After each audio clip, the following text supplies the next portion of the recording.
To invoke my right Mr. Chair, Your Honor. may I move that we cite Colonel Grijaldo in contempt for violation of Section 11. Grabe, hanggang ngayong 2025 ay patuloy pa rin na nagpapasight in contempt ang Quadcom Committee sa Kongreso na kung saan isang police colonel ang kanilang ipakukulong sa labas ng Kongreso. The next statement is that I felt that they wanted to convince me to do what they wanted me to do. So, it was the feeling of Colonel Grijaldo na kinukumbinsi nyo siya na gawin yung gusto nyong ipagawa. That was his feeling. The intention may not be that. Hindi po ba tama, Colonel Grijaldo? I-invoke mo na naman yung right mo? Tama ba yung statement mo? I felt that they wanted to convince me to do what they wanted me to do. I stand by my statement, Your Honor. Sagutin mo yung tanong ko. I would like to invoke my right Mr. Chair, Your Honor. may I move that we cite Colonel Grijaldo in contempt for violation of Section 11, Paragraph C, refusal to answer relevant questions. So move, Mr. Chair. Second. There is a motion to cite in contempt Colonel Grijaldo for violating Section 11, Paragraph C of our Rules of Procedure governing inquiries in aid of legislation, and it was duly seconded. Are there any objections? Hearing none, the motion is approved. You are again cited in contempt. Mr. Chairman, Is Congressman Acop done with this interpellation?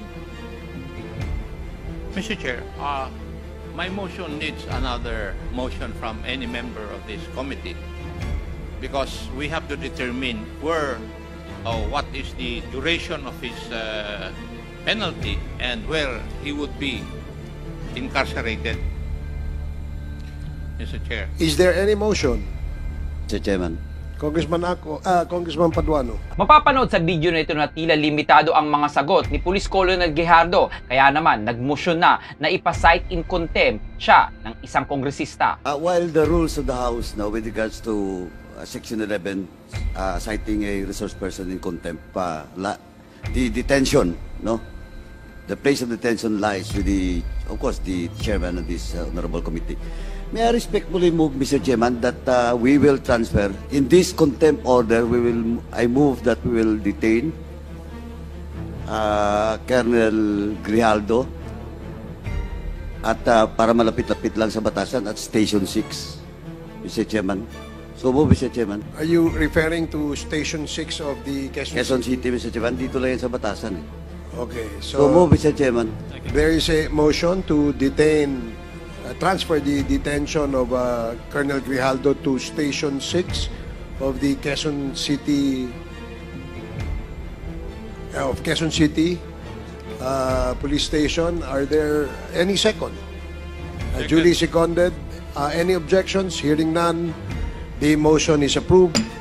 Comsec, please coordinate with our Sergeant at Arms and inform the said office that Colonel Grijaldo will be transferred to Station 6 of Quezon City and serve his detention in that facility.